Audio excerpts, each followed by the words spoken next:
अगर हम मुर्शिदाबाद को लेते हैं तो वहाँ 11 लाख से ऊपर 11 लाख से ऊपर एडजुडिकेशन में थे और उस 11 लाख में से 4,55,000 जो है उनके रिजेक्ट हुए। जी 4,55,000 रिजेक्ट हुए तो ये समझ लीजिए कि करीब 40% मान लीजिए। ठीक ठीक है साहब।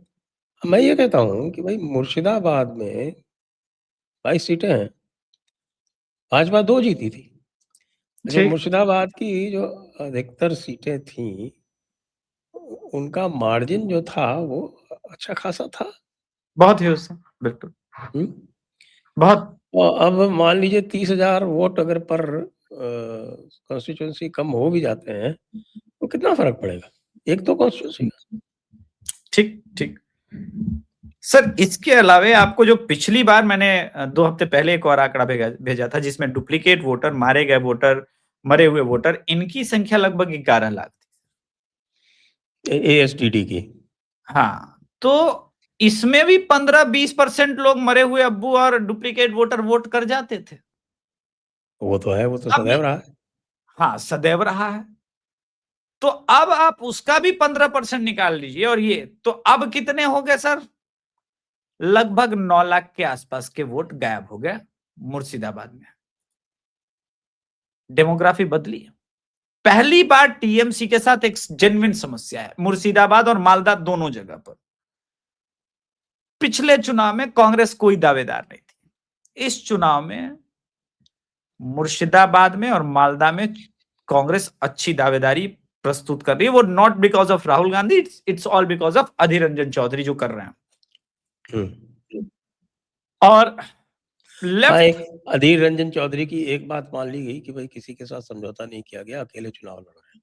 अकेले चुनाव लड़ा तो नहीं पूरा जो चल रहा है कल का एक बात है, शायद कांग्रेस को इस बात का सेंस हुआ है कि अगर भाजपा जीत जाए और टीएमसी हार जाए तो मैं पश्चिम बंगाल में रिवाइव कर सकता हूं, क्योंकि फिर मैं मुसलमानों का नेचुरल ऑप्शन बन जाऊंगा, क्योंकि हिंदू वोट गायब और सिर्फ कांग्रेस की बात आएगी तो कांग्रेस के नाम पे टूटा जा सकता है, तोड़ सकते हैं और मुसलमान फिर से शिफ्ट होंगे और ये इसकी पॉसिबिलिटी है सर।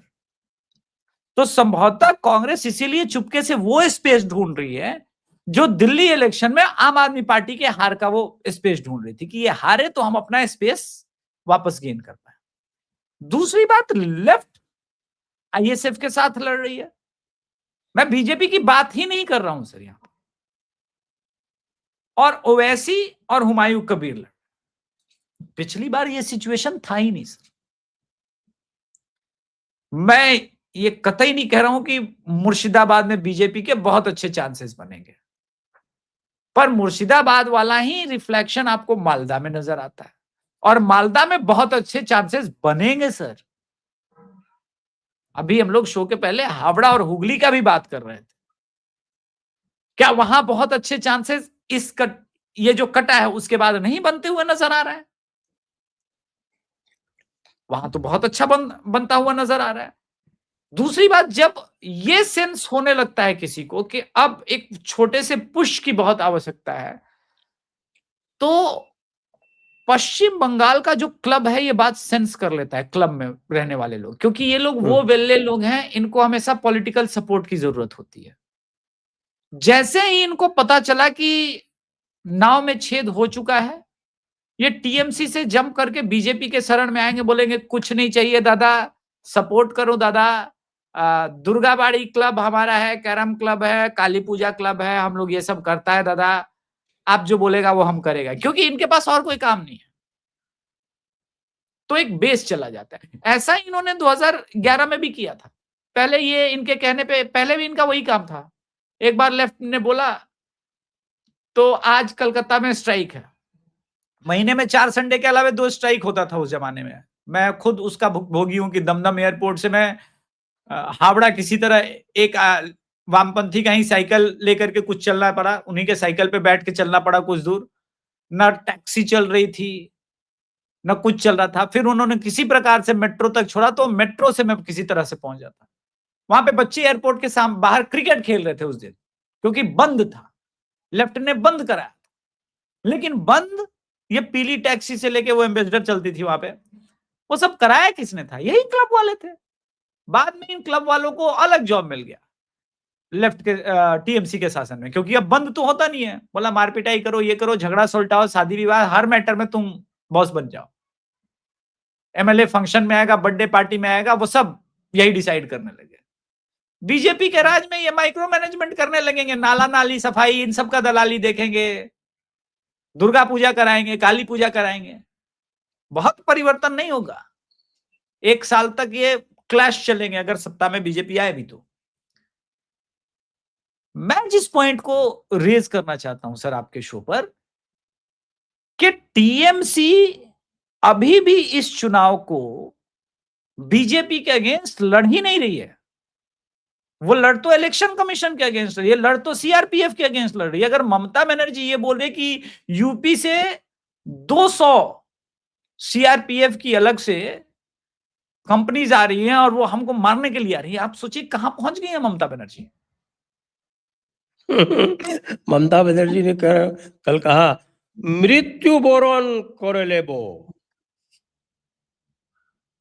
समझ में आया आपके? हाँ, तो मैं मृत्यु का वरण कर लूंगी। नहीं, हाँ बिल्कुल, नहीं, लेकिन ये मृत्यु का वरण करने की बात ही कहां से आ गई ममता दीदी? मैं तो यही सोच रहा हूं कि आप माँ माटी मानुष छोड़ चुकी, आपने इतना फ्रीबीज दे रखा है, उसका कॉन्फिडेंस चला गया। ये तो वही बात है कि अरविंद केजरीवाल जेल से बाहर आके निकले, बोला कि अगर हमको ऐसे ऐसे अपना कॉलर बंद करते हुए कि अगर आपने हमको वोट नहीं किया तो ये हमको भाजपा वाले जेल भेज देंगे। उसी पिच पर आप बैटिंग कर रही हैं।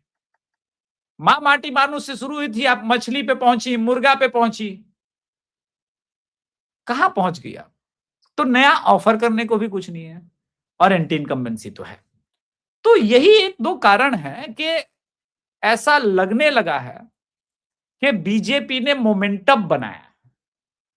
फिर भी कैलकुलेट वही वोट होगा जो ईवीएम में दबेगा। बीजेपी को चुनाव जीतना है तो ममता को ग्रेटर कोलकाता रीजन के 110 सीट में जो 99 सीट जीती थी उसमें रोकना होगा।